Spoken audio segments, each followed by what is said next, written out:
The sister who was erased from the family came back, and no one recognized the woman she had become.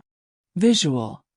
Amber stepping out of a black sedan, confident, elegant, with her son by her side. Quick flashes of Grace looking shocked. I used to believe time healed wounds. 11 years later I know better. Time doesn't heal. Teaches you how to bleed quietly.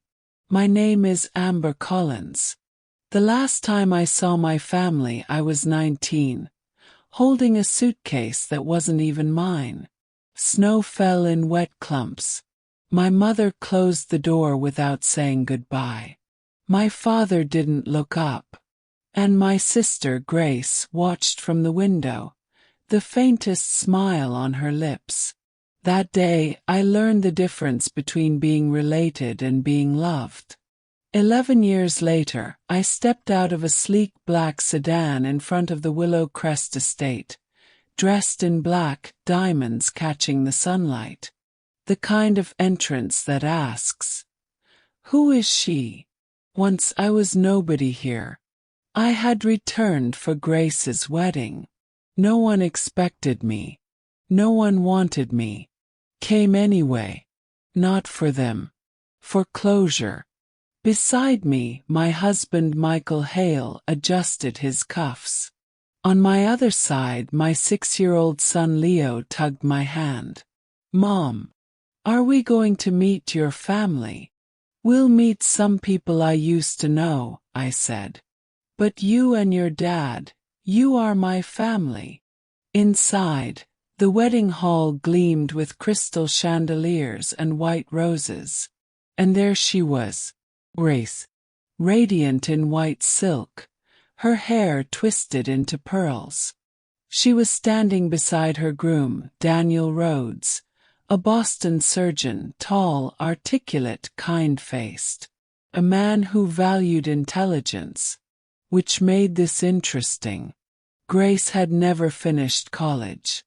Yet to Daniel she was a Stanford grad. A lie wrapped in lace. She noticed me. Her smile froze. Her eyes widened just enough to panic. I smiled back, aware not cruel. Michael grounded me with his hand on my back. We walked forward. Whispers rose. Amber Collins, the girl who ran away, the one who failed. I didn't correct them. Not yet. Grace swallowed hard. "Amber," she said. "You came." I did. "Congratulations." Then a doctor gasped. "Amber Collins.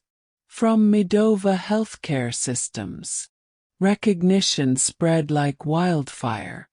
Medova, my co-founded company, had transformed surgical recovery protocols across 4 states. Last quarter revenue, $400 million. I was no longer the girl who failed. Grace's face was drained of color. Daniel turned to her. "You never told me your sister was Amber Collins." My father stepped forward. "Amber, I need to speak with you. Alone." I touched Michael's arm. "It's fine," he whispered bitterly. "You will not ruin this for her. By existing." Yes, I did belong once. Before you made sure I didn't. Behind us, Grace fumbled with medical terms she didn't understand. Doctors watched her stumble. It had begun years ago. I was a teenager, sketching wedding dresses I dreamed of designing. Grace wore a satin dress I had designed, twirling in it. Her best friend called it gorgeous. "Designer." "Yeah," Grace said. "She made it custom." Not a word about me. Mom didn't intervene. Dad hugged Grace first. Dinner was all about her. My opportunities were dismissed, minimized, and ignored. 2 months later, Mom and Grace whispered about me. "She'll be fine." Not everyone is meant for something big. You just don't shine the same way. You're the supporting character, Grace said. Inside something burned. I would not be small. I packed my bag, saved every dollar, and bought a bus ticket. Left. No tears. No goodbye. The world outside was terrifying, but mine. I survived. Diners, laundromats, office floors. I taught myself software, fashion construction, and brand strategy. Freelance work. Boutique commissions. Social media attention. Then New York. My designs were noticed. I built myself from scratch. And then came the email. Sarah's wedding, we need you. The email was from Mom. She wanted me to attend Sarah's wedding and provide guidance with the gown fitting. Attached. A photo of her wedding dress. A near copy of one of my runway pieces. She had stolen it. I replied, I'll be there. Returning home, the road seemed smaller. I stayed in a hotel, observing. The night before the wedding, a welcome dinner.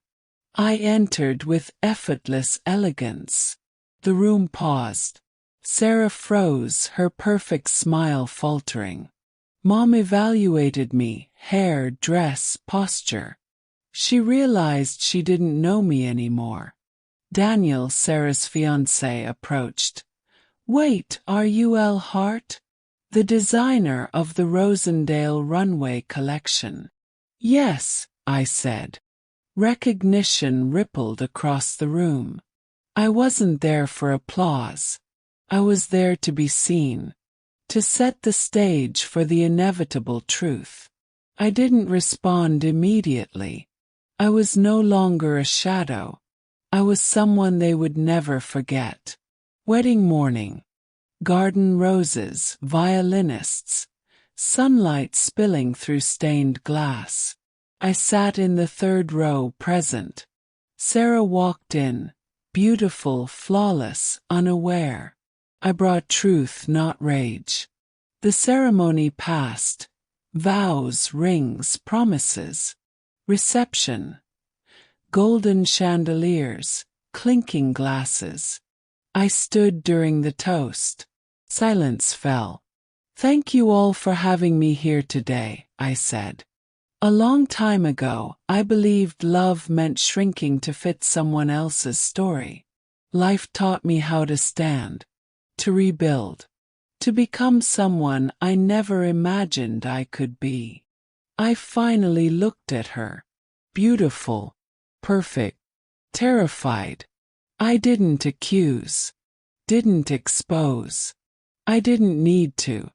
Her groom saw what she had always feared. I wasn't the broken one. I survived. Some stories don't end the way people expect. Some begin again. I'm grateful for mine, I finished. Silence. Scalpels of quiet tension. Later, Sarah approached. Hollow, fragile.